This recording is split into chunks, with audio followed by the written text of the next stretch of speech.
In terms of why it's happening, I think that's probably the easiest way to start, because we aren't really sure what the consequences will be starting tomorrow. In terms of why it's happening, this is part of Israel's continuous campaign that we've seen since October 7th to obstruct principled humanitarian actors from operating in the occupied Palestinian territory. We've faced obstruction after obstruction.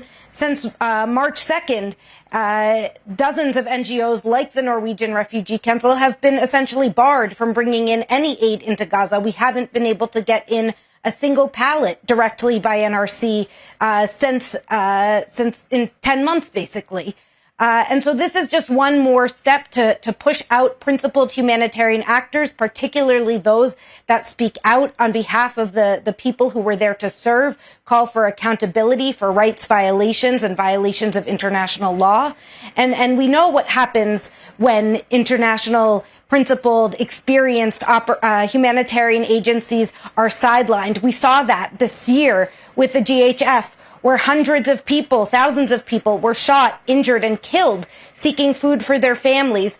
This is what's going to happen as Israel continues to try and block and obstruct our response.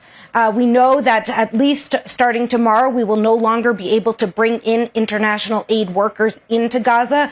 We have at any particular time around a dozen international staff supporting around 70 local staff and 200 daily workers in Gaza who are the backbone of our response. And so while we will miss and of course it will be a loss to not be able to have aid workers there on the international aid workers there on the ground supporting our teams remain committed to serving people not just in Gaza, but throughout the occupied Palestinian territory with or